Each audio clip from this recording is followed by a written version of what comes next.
எல்லாருக்கும் தெரியும் பாகவதம் அப்படிங்கிறது எவ்வளவு முக்கியமான விஷயம் அப்படின்ட்டு அவர் கிளாஸ் ஆரம்பிக்கும் போதே அப்படிதான் ஆரம்பிச்சாரு. மதேக பந்தோ மத் சங்கின் மத்குரோ மன் மகாதனாக மன்னிஸ்தார்க மத்பாகிய மதானந்த நமோஸ்துதே அப்படின்னு சொல்லுவாரு சனாதன கோஸ்வாமி. ஒவ்வொரு கிருஷ்ண பக்தனுக்கும் இந்த ஸ்ரீமத் பாகவதம் அப்படிங்கிறது தான் பிராணனை போன்றது. எப்ப பிராணன் சரியா இல்லையோ அப்போ உடம்புல எல்லா விதமான நோயும் வர ஆரம்பிச்சிடும். அதனால பிராணாயாமம் அப்படிங்கிற முக்கியம் சொல்லுவாங்க. சோ பிராணன் சரியா இருந்துச்சுன்னா உடம்பு சீரா செயல்பட்டு இருக்கும். அது போல பாகவதம் அப்படிங்கிற விஷயம் எப்போ ஒரு பக்தனுடைய வாழ்க்கையில ரொம்ப சீரா நடந்துட்டு இருக்கோ அப்ப அவனுடைய பக்தி வாழ்க்கையானது ரொம்ப சீராகவும் இருக்கும். அதே போல அவனுடைய பௌதிக வாழ்க்கையும் ரொம்ப சீராகவும் இருக்கும். பௌதிக வாழ்க்கை அப்படிங்கிறது பக்தி வாழ்க்கையினுடைய ஆன்மீக வாழ்க்கையோட வெறும் நிழல் தான். சோ உருவம் போயிட்டு இருந்துச்சு அப்படின்னா நிழல் ஆகும், தானா பின்தொடர்ந்து வந்துட்டே இருக்கும். தனியா நிழலை பிடிச்சி இழுக்கணும் அப்படின்ற அவசியம் கிடையாது. உருவம் போக போக நிழல் பின்னாடி தானா தொடர்ந்து வந்துட்டே இருக்கும். அது போல ஆன்மீக வாழ்க்கையை நம்ம எப்ப சரியா செஞ்சுட்டு போயிட்டு இருக்கோமோ அப்ப பௌதிக வாழ்க்கையானது பின்தொடர்ந்து தானா வந்துட்டு இருக்கும். பௌதிக வாழ்க்கைக்கு நம்ம தனியா எந்த பிரயத்தனையும் எடுக்க தேவையில்லை. சோ அதனாலதான் ஸ்ரீல பிரபுபாதர் இந்த பாகவத சிரவணத்துக்கு அவ்வளவு முக்கியத்துவம் கொடுத்திருக்கார். ஸ்ரீல பிரபுபாதர் மட்டும் கிடையாது, எல்லா ஆச்சாரியர்களும் குறிப்பா இந்த கௌடிய சம்பிரதாயத்துல ஸ்ரீமான் சைத்தன்ய மகாபிரபு அவர் இந்த பாகவத்துக்கு தான் அவ்வளவு முக்கியத்துவம் கொடுத்திருக்கார். பாகவதம் இல்லைன்னா பாகவதன் கிடையாது அப்படின்ட்டு. சோ அதனால ஸ்ரீல பிரபுபாதர் எவ்வளவோ சிரமப்பட்டு இந்த பாகவத்தை மொழிபெயர்த்து நம்ம கொடுத்திருக்கார். அது இருந்தாலும் நம்ம படிக்கிறதுக்கு உதவி நம்மளுக்கு கண்டிப்பா தேவைப்படுது இல்லையா? பாகவதம் அப்படின்னு நம்ம தனியா படிக்க முயற்சி பண்ணோம் அப்படின்னா நம்மளால படிக்க முடியறது கிடையாது. அதனால என்ன பண்ணோம், நம்ம இந்த பக்த சங்கத்துல பாகவதம் படிக்கும் போது அதனுடைய வீரியமானது இன்னும் அதிகமாகுது அப்படின்ட்டு ஒரு ஸ்ரீமத் பாகவதம் சொல்லுது. சோ அப்படி ஒரு பிரயத்தனையா தான் நம்ம என்ன பண்ணோம்னா எல்லாரும் சேர்ந்து பாகவதம் படிக்க ஆரம்பிக்கலாம் அப்படின்னு சொல்லிட்டு ஆரம்பிச்சோம். சோ கடந்த இந்த 107 நாட்களாக தினசரி ஒரு அத்தியாயம் அப்படின்ற ரீதியில படிக்க ஆரம்பிச்சோம். சோ அப்படி படிக்க ஆரம்பிச்சதுல இப்ப நம்ம 4 ஸ்கந்தங்களை முடிச்சுட்டு 5ஆவது ஸ்கந்தம் போக போறோம். சோ அதுக்கு முன்னாடி நம்ம கண்டிப்பா இது போன்ற உயர்ந்த பக்தர்களுடைய ஆசீர்வாதம் அப்படிங்கிற நம்மளுக்கு கண்டிப்பா தேவை. ஏன்னா பாகவதம் படிக்கிறோம் அப்படிங்கிறது ஒண்ணு, பக்தியா பாகவதம் காயா ந புத்தியா நச்சட்டீகயா அப்படின்னா சிவபெருமான் சொல்றார். சிவபெருமான் பத்மபுராணத்துல சொல்லும் போது அகம் வேதி சுகவேதி வியாசவேதி நவேதிவா பக்தியா பாகவதம் காயா ந புத்தியா நச்சட்டீகயா. எனக்கு பாகவதம் புரியும் சிவன் சொல்றார். அகம் வேதி சுகவேதி, சுகதேவனுக்கு பாகவதம் புரியும். வியாசவேதி நவேதிவா, வியாசருக்கு பாகவதம் புரிஞ்சுதா புரியலையா எனக்கு தெரியாது. வியாசர் தான் பாகவதம் எழுதுறாரு, அவருக்கே புரிஞ்சுதா புரியலையான்னு தெரியாது அப்படின்னு சொல்லிட்டார். அப்ப எப்பதான் பாகவதம் புரிஞ்சுக்கிறது அப்படின்னு சொல்லும் போது பக்தியா பாகவதம் காய ந புத்தியா நச்சட்டீகயா அப்படின்னு சொல்றாரு. பக்தினால்தான் பாகவதம் தெரிஞ்சுக்க முடியுமே தவிர புத்தினாலேயோ இல்ல பல்வேறு விதமான டீக்கைகள் அப்படின்னா கமெண்ட்ரிஸ் வியாக்கியானங்களை படிச்சோ தெரிஞ்சுக்க முடியாதுன்னு சொல்றாரு. அதனாலதான் பக்தர்கள் கிட்ட இருந்து பாகவதம் கேட்கறது அப்படிங்கிறது ரொம்ப முக்கியமான விஷயம். அதனால ஸ்ரீல பிரபுபாதர் முதல்ல நம்ம பாகவத்தை நம்மளுடைய வாழ்க்கையில கடைபிடிக்க ஆரம்பிக்கணும், அதுக்கப்புறம் பாகவத்தை சொல்லிக் கொடுக்க ஆரம்பிக்கணும் அப்படின்னு சொல்றாரு. அதனாலதான் அவர் சொல்றாரு சைத்தன்ய மகாபிரபு முதல்ல பாரத பூமி தேகோயிலே மனுஷ ஜென்மதாய் ஜென்ம சார்த்தக கரி கரோ பரோபகார். முதல்ல உங்களுடைய ஜென்மத்தை முதல்ல நீங்க சார்த்தக்கரி, உங்களுடைய ஜென்மத்தை நீங்க பக்குவம் ஆக்கிக்கிட்டு அதுக்கப்புறம் பாகவதம் சொல்லி கொடுங்கன்னு சொல்றாரு. அதனால நம்ம தினசரி நம்மளுடைய சாதனையும் பண்ணிட்டு இருக்கோம், அதோட சேர்ந்து பாகவதம் படிச்சுட்டு இருக்கோம். அப்படி நம்ம பக்தியோட இந்த சாதன பக்தியோட பாகவதம் படிச்சோம் அப்படின்னா அதை புரிஞ்சுக்க முடியும். ஸோ அதுக்கு கண்டிப்பா நம்மளுக்கு பக்தர்களுடைய சக்தி அப்படிங்கிறது தேவை. ஸோ இன்னைக்கு நமக்கு திரு ஜெயபத மகாராஜர் இந்த பாகவதம் யாரெல்லாம் தினசரி கேட்டுட்டு இருக்காங்களோ அவங்களுக்கு சிறப்பான ஆசீர்வாதம் கொடுக்கறதுக்காக தான் வரார். இந்த பாகவதம் இதோ நிக்காம இல்லாம தொடர்ந்து நம்ம 12 ஸ்கந்தங்களை படிச்சுட்டு மறுபடியும் பாகவதம் படிக்க வரணும். இதோட முடிஞ்சிருச்சு அப்படின்னு நினைக்க வேண்டாம், மறுபடியும் நம்ம பாகவதம் படிக்க போவோம். அதனால மறுபடியும் பாகவதம் படிக்கிறதுக்கும் இதை சரியா புரிஞ்சுக்கிறதுக்கும் புரிஞ்சுக்கிட்ட பாகவத்தை நம்ம வாழ்க்கையில நடைமுறைப்படுத்தி இதன் மூலியமா நம்ம கிருஷ்ணருக்கு சேவை பண்ண ஆரம்பிக்கணும். ஸோ அந்த ஒரு நல்ல விஷயத்தை கொடுக்கறதுக்காகவும் நமக்காக இப்ப ஜெயபத மகாராஜ் வரப்போறார். ஸோ அவருடைய வரவுக்காக நம்ம எல்லாரும் காத்துட்டு இருக்கோம். இங்க பலராமபுரம் இருக்கார்.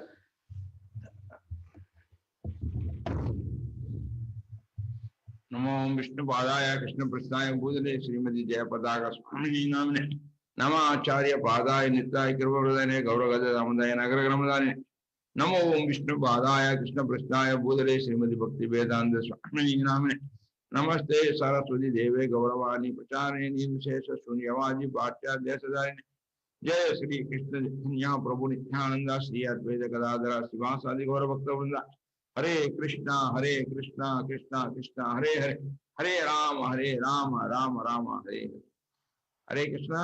அனைத்து பக்தர்களுக்கும் இஸ்கான் திருப்பாலை சார்பாக பணிவான வணக்கத்தை நான் தெரிவித்துக் கொள்கிறேன்.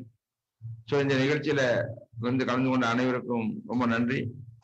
ஸோ குரு மகாராஜனுடைய ஆசீர்வாதத்தினால நாம் எல்லாருமே பக்தி பண்ணிட்டு இருக்கோம். ஏன்னா மகா பாகவதர் அவருடைய கருணையினால நாம எல்லாம் பக்தி பண்ணிட்டு இருக்கோம். இருந்தாலும் அவருடைய உடல்நிலை ரொம்ப இப்ப ரொம்ப சரியில்லாத நிலை, அதாவது ரொம்ப டயர்டா இருக்கிறாரு. நம்ம கேட்டதுக்கு என்னங்க அவரு வர்றேன்னு சொல்லி இருக்கிறாரு. ஏன்னா நேற்று கூட நான் பேசுறேன், நான் அவங்க செக்ரட்டரிலாம். ஸோ குரு மகாராஜ் வந்து கொஞ்சம் இருமல் இருக்கு, அதனால நம்ம பட் நம்முடைய டேட் வந்து இன்னைக்கு 108வது நாளாக இருக்கிறதுனால நம்ம குரு மகாராஜுடைய ஆசீர்வாதம், ஏன்னா வைஷ்ணவருடைய ஆசீர்வாதத்தினால்தான் நம்ம வந்து பக்தியில முன்னேற முடியும், தெரியல நம்முடைய சொந்த முயற்சினால எதுவும் பண்ண முடியாது. ஏன்னா வைஷ்ணவருடைய ஆசீர்வாதம் நமக்கு வேண்டும். ஏன்னா இப்ப நம்ம வந்து பாகவதம் படிக்கிறோம், அடுத்து பாகவத பாடசாலை, பாகவதத்தை பத்தி நிறைய நம்ம இம்ப்ரூவ்மெண்ட் நிறைய நம்ம பண்ண வேண்டி இருக்கிறது. அதுக்காண்டி குரு மகாராஜனுடைய கருணை நமக்கு வேணும். அதனால அவர்கிட்ட நம்ம போன வாரமே நம்ம 10 நாளைக்கு முன்னாடியே அவர்கிட்ட பெர்மிஷன் கேட்டோம். ஸோ குரு மகாராஜும் வரேன்னு சொல்லிட்டாரு. ஸோ இப்போ அவருடைய வருகைக்காண்டி தான் இப்போ நம்ம எல்லாரும் காத்துட்டு இருக்கோம். ஸோ இந்த ஐடியில தான் குரு மகாராஜ் அவர் வர்றாரு, அவங்க செக்ரட்டரி. ஸோ கொஞ்ச நேரம் நம்ம பேசுவாரு. எல்லாரும் வந்தவுடனே நமஸ்காரம் பண்ணிக்கோங்க, அவர்கிட்ட ஆசீர்வாதம் வாங்கிக்கோங்க, அவருடைய கருணையை வேண்டிப்பட்டுங்க. ஏன்னா இப்ப சொன்னார் இல்லையா, மகா பாகவதர்கள், புரோபாதர் வந்து மிக மிக மகா பாகவதர். அவருடைய கருணையினாலதான் இன்னைக்கு நம்மளாம் பாகவதம் படிக்கிறோம். நமக்கு பாகவதம்னா என்னன்னே தெரியாது, நமக்கெல்லாம் பாகவதம்னா என்னன்னே தெரியாது. ஆனா புரோபாதருடைய கருணை, அவருடைய ஆசீர்வாதத்தினால இன்னைக்கு நமக்கு பாகவதம் கிடைச்சிருக்கு. அதை வாழ்ந்து காமிக்கிறார் திரு ஜெயபதாக சுவாமி குரு மகாராஜ் அவர்கள். ஸோ அவங்க வந்து மகா பாகவதர்கள். அவங்க இன்னைக்கு கலியுகமாக இருந்தாலும் எவ்வளவோ கஷ்டங்கள் அவர் பட்டாலும், அவர் உடலால நிறைய பிரச்சனை தான், ஆனாலும் பக்தி சேவையை அவங்கெல்லாம் விடாம இன்னைக்கு இதுவரை தொடர்ச்சியா பண்ணிட்டு இருக்காங்க. ஸோ அவங்க வாழ்க்கையிலிருந்து நம்ம நிறைய கத்துக்கிறணும். இப்ப நமக்கு ஒரு சின்ன உடல்ல சரியில்லைன்னா உடனே நம்ம வந்து ஆன்மீகத்துக்கு நம்ம வரமாட்டேன்னு சொல்றோம். ஆனா குரு மகாராஜ் 2008 இருந்து அவருடைய உடல்நிலை மிகவும் சிரமப்பட்டு இருந்தாலும் தினந்தோறும் அவர் ஜபம் பண்றது, காயத்ரி பண்றது, கிளாஸ் கொடுக்கறது எல்லாமே அவர் தொடர்ச்சியா அவரு செய்து கொண்டே இருக்கார். அவரால் முடிஞ்ச அளவு அவரு செய்து கொண்டே இருக்கார். ஸோ அப்ப அவங்களுடைய நிலைமை என்ன அப்படிங்கிறது நம்ம நேரடியா நம்ம பார்த்துக்கலாம். பாகவதம்ங்கிறது புத்தக வடிவம், பாகவதர் அப்படிங்கிறது நேரடியா நம்ம பார்க்கக்கூடியவங்க. ஸோ நேரடியா நம்ம அவங்களுடைய வாழ்க்கை வரலாறுல இருந்து நம்ம இதெல்லாம் நம்ம தெரிஞ்சுக்கிட்டோம். நம்ம ஸோ அப்ப அவங்களுடைய வாழ்க்கை வரலாறு தெரிஞ்சுக்கிட்டு அவங்களுடைய ஆசீர்வாதத்துல நம்ம எல்லாருமே இந்த பாகவதத்தை நிரந்தோறும் கேட்கறது, படிக்கிறது, அடுத்து நடைமுறைப்படுத்துறது, சிரவணம், கீர்த்தனம், விஷ்ணு ஸ்மரணம். ஸோ நம்ம முதல்ல கேட்கணும், அதுக்கப்புறம் அதை வந்து நினைவில் கொள்ளணும், அதை படிக்கணும், அடுத்து நாம நினைவில் கொள்ளணும், அடுத்து நம்ம மற்றவங்களுக்கு அதை பிரச்சாரமும் பண்ணணும். ஸோ குரு மகாராஜ் வந்து நமக்கு இந்த கொரோனா வந்தப்ப முதல்ல அவர் சொன்னதே அதுதான் சொன்னார். இன்னைக்கு வந்து கொரோனா வைரஸ் வந்தாலும் பக்தர்கள் எல்லாம் பயப்பட தேவையில்லை, பக்தர்கள் யாரும் பயப்படணும் அவசியம் இல்லை. ஏன்னா நமக்கு பாதுகாப்பு, குரு மற்றும் கிருஷ்ணனுடைய பாதுகாப்பு முழுமையா இருக்கனால பக்தர்கள் எல்லாம் பகவானுடைய பாதுகாப்புலயும் இருங்க. ஆனால் இந்த இந்த நிகழ்ச்சியை வைத்துக்கொண்டு பிரச்சாரம் நிறைய பண்ணுங்க அப்படின்னு சொன்னார். இந்த கொரோனா வைரஸை வச்சு நம்ம நிறைய பிரச்சாரம், இப்ப இந்த ஆன்லைன்ல பிரச்சாரம், இப்ப நம்ம வந்து கோயிலுக்கே வாங்கினாலும் இப்ப இவ்வளவு பேர் நம்ம வர முடியாது. எல்லாரும் இன்னைக்கு அந்த கொரோனா வைரஸ் வந்தாலும் நமக்கு அதுல ஒரு நல்ல வாய்ப்பு கிடைச்சிருக்கு. ஸோ அது மூலமா பிரச்சாரத்தை வந்து புரோபா சொல்றாரு, பிரச்சாரம் தான் ரொம்ப ரொம்ப முக்கியம். இஸ்கானுடைய மிக முக்கியமான நிகழ்ச்சியே பிரச்சாரம். எல்லாரும் இந்த பிரச்சாரங்கள்ல எல்லாரும் கலந்து கொண்டு பகவானை பற்றிய செய்திகளை நாம் எல்லாரும் சொல்லணும். அதனால குரு மகாராஜ் வந்து எல்லாரும் இந்த பிரச்சாரத்தை சிறப்பா பண்ணுங்க. எந்த அளவு இந்த ஜூம் மூலமாக, ஆன்லைன் மூலமாக மற்றவங்களுக்கு பக்தியை கொடுக்கணுமோ நீங்க கொடுங்க அப்படிங்கிறத சொன்னார். நம்ம ஏற்கனவே நேரடியாக அனுபவம் பார்த்துருக்கோம். ஸோ நமக்கு ஜூம்ல நேரடியாக அவங்க பக்தர்கள் வீட்டுக்கெல்லாம் நேரடியாக கூட அவர் வந்தார். நம்ம இந்த வட்டம் ஜென்மாஷ்டமி எல்லாமே ஆன்லைன்லேயே ஜூம் மூலமே நம்ம எல்லாம் பண்ணியிருக்கோம். ஸோ அதனால நமக்கு ஏதோ ஒரு காரணம் இதா இருந்தாலும் இந்த வாய்ப்பை பகவான் கொடுக்கிறார். அந்த வாய்ப்புகளை எல்லாம் நாம் எல்லாரும் சரியான முறையில பயன்படுத்தி கொள்ள வேண்டும். அதுதான் ரொம்ப ரொம்ப முக்கியம். இந்த வாய்ப்பை நம்ம இஸ்கான் திருப்பாலையிலிருந்து இதை நல்லா சிறப்பா பண்ணிட்டு இருக்கோம். சோ வம்சிதாஸ் பிரபு வந்து இந்த பாகவத இத கடந்த 108 நாள்களாக தொடர்ச்சியாக செய்து கொண்டிருக்கிறார். சோ இதுல நிறைய பேர் கலந்துக்கிறீங்க. காலையில என்னுடைய வகுப்புல ஒரு 50ல இருந்து 60 பேர் வரீங்க. நம்ம அதுல இருந்து ஒவ்வொரு சுலகமும் நம்ம எடுக்கிறோம். இவர் ஒரு அத்தியாயமா எடுக்கிறாரு. அதனால இதை வந்து இன்னும் எப்படி ஸ்ட்ரீம்லைன் பண்ணி எல்லாருக்கும் இன்னும் எளிமையா புரிய வச்சு இதை ஒரு கோர்ஸ் மாதிரியாவே ரெடி பண்ணலாம். ஏன்னா தமிழ்ல வந்து இந்த மாதிரியா எங்கேயும் இல்லை. ஏன்னா டைரக்டா நம்ம படிக்க முடியாது. ஃபர்ஸ்ட் வந்து கேட்கணும். சாஸ்திரம் தான் சொல்லுது, சிரவணம் கீர்த்தனம் சொல்லுது, முதல்ல நம்ம கேட்கணும். ஸோ அதனால அதுக்கு ஏற்பாடு பண்றோம். ஸோ இப்ப குருமராஜ் வந்துட்டாரு. இப்ப எல்லாரும் ரெடியா இருங்க. ஹரே கிருஷ்ணா. கணேஷாம் மகாராஜ் வந்தாரா? குருமராஜ் வந்துட்டாங்க பிரபு. ஓகே, ஹரே கிருஷ்ணா. ஸ்டார்ட் பண்ணலாம்.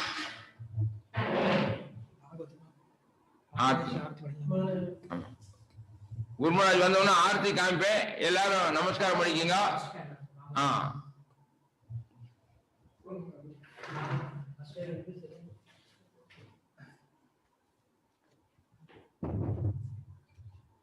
பிரபு ஸ்பாட்லைட் பண்ணி விடுங்க குருமராஜா. எதுல தெரியாரு? ஜெயபதாக சுவாமின்னு இருக்கும்.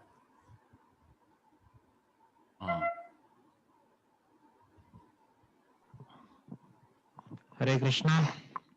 ஹரே கிருஷ்ணா. ஜெய் ஜெயபதாக.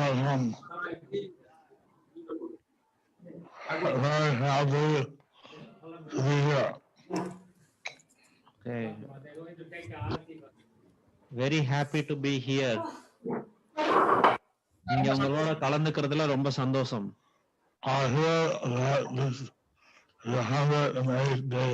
நான் கேள்விப்பட்டேன் இது 108வது நாள்.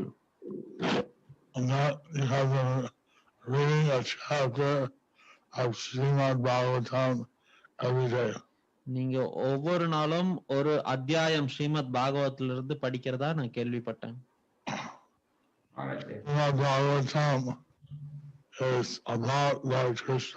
ஸ்ரீமத் பாகவதம் பகவான் கிருஷ்ணரை பற்றி புகழுரை. Lord Chaitanya told his followers to study Bhagavad Gita and Srimad Bhagavatam.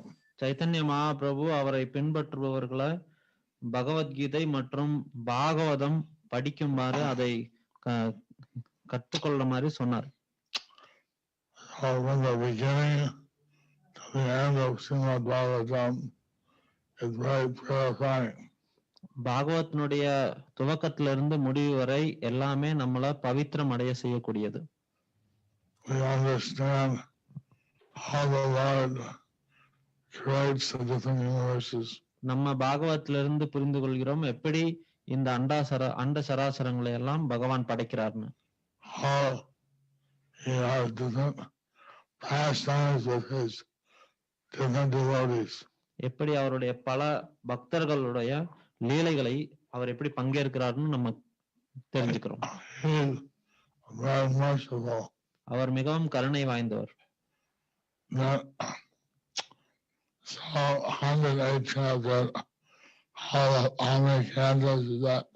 Now they are in the 4th canto, Guru Maharaj. They are in the 4th canto. Yes, sir. It is completed 4th canto. They completed 4th canto. So I just very purifying. இப்படியாக இது மிகவும் தூய்மைப்படுத்தக்கூடியது. I'm very glad that you are doing this yoga to read the whole Bhagavatam. நான் மிகவும் மகிழ்ச்சி அடைகிறேன். நீங்க இந்த பாகவதம் முழுமையா படிக்கக்கூடிய யஜ்ஞத்தை செய்யறத கேள்விப்பட்டு மிகவும் மகிழ்ச்சி அடைகிறேன். Bhagavatam in his house, all the devas come and give obeisances. இது யாருக்கிட்ட இந்த பாகவதம் இந்த புத்தகம் அவங்க வீட்டுல இருக்கோ அங்க தேவர்கள் வந்து அந்த பாகவதத்தை வழிபடுவாங்கன்னு கூறப்பட்டுள்ளது. This is our book, Incarnation of Krishna. இது புத்தக வடிவில் பகவானுடைய அவதாரம். So, having the Bhagavatam, thinking about the Bhagavatam, repeating the Bhagavatam. பகவத்தை கேட்பது, பாகவத்தை பத்தி நம்ம கூறுறது, பாகவத்தை பத்தி நம்ம சிந்திக்கிறது, gradually observe yourself in the transcendental nature of the Lord. இப்படியாக நாம் பகவானுடைய திவ்யமான இயற்கையை பத்தி நம்ம ஏத்துக்கிறோம். I'd like to thank everyone for participating. நான் இங்க பங்கேற்கக்கூடிய எல்லாத்துக்கும் நான் நன்றி தெரிவிக்கிறேன். நன்றி. Thank you very much. And I hope you will be able to finish the whole Bhagavatam. நான் விருப்பப்படுறேன் நீங்க இந்த பாகவத்தை முழுமையாக முடிப்பீங்கன்னு நான் எதிர்பார்க்கிறேன். Just like you know,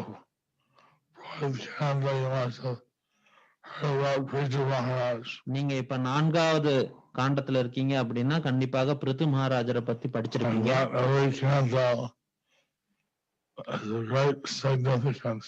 ஒவ்வொரு காண்டத்திற்கும் மிகவும் முக்கியத்துவம் உள்ளது, பிரத்யேக முக்கியத்துவம்.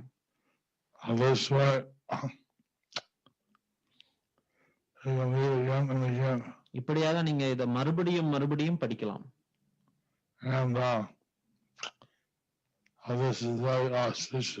இது மிகவும் மங்களகரமானது.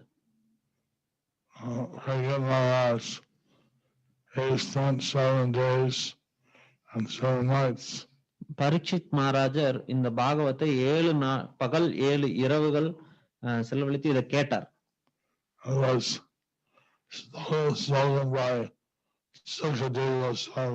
இதனை பாகவத்தை கூறியவர் சுகதேவ கோஸ்வாமி. அவர் பிறப்பிலிருந்தே முக்தி அடைந்த ஆத்மா.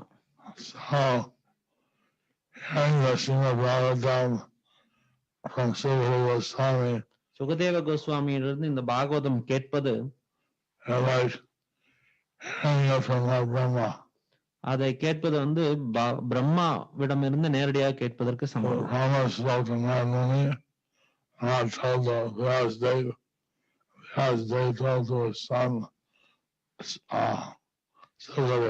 பிரம்மா நாரதருக்கு இதை கூறினார், நாரதர் வியாசதேவருக்கு கூறினார், வியாசர் அவருடைய மகனான சுகதேவ கோஸ்வாமிக்கு இதை கூறினார்.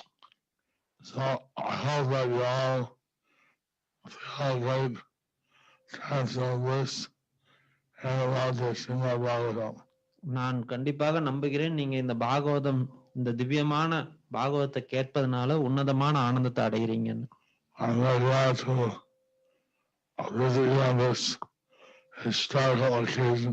இந்த வரலாற்றின் முக்கியமான இந்த நாள்ல உங்க கூட நான் இருக்கேன், அதுல நான் ரொம்ப சந்தோஷம் அடைகிறேன். ஹரே கிருஷ்ணா. ஹரே கிருஷ்ணா. கிருஷ்ணேர் மதிரஸ்து. உங்க எல்லாருக்கும் என்னுடைய ஆசீர்வாதங்கள். Thank you, Guru Maharaj. Hare Krishna, Hare Krishna, Krishna Krishna, Hare Hare. Hare Ram, Hare Ram, Ram.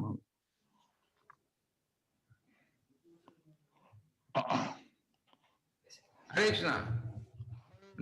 Hari Bol. Krishna, Maharaj, we have a small request that now we are teaching this unofficially, means officially, unofficially, but now we want to make it as a proper course for all the Tamil speaking devotees. We are now starting, this is called Srimad Bhagavata Pathashala. This is for Tamil speaking devotees. So here we are planning to give them notes and then give small exams also at the end of each canto.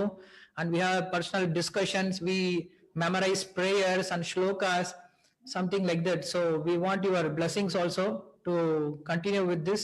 And also we want to inspire, we want to help other devotees, the Tamil speaking devotees all around the world, to get some blessings also from you to start Bhagavatam, reading Bhagavatam. So we kindly request you to bless us for this Bhagavata Pathashala also, so that all Tamil speaking devotees will get chance also to understand Bhagavatam more profoundly using many other shastras.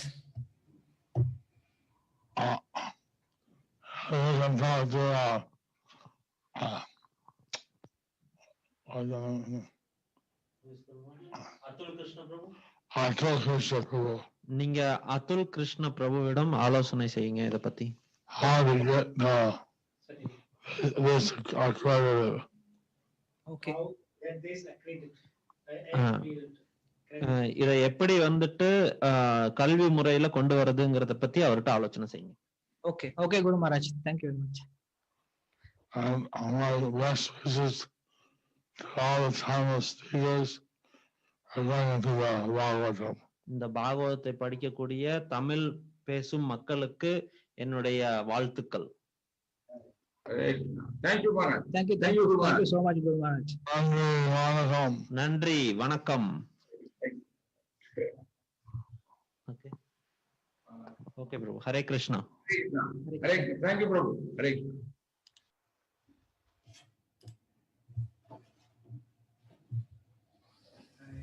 Hare Krishna. Hare Krishna. இந்த நிகழ்ச்சிக்கு வந்தவங்க எல்லாருக்கும் ரொம்ப நன்றி.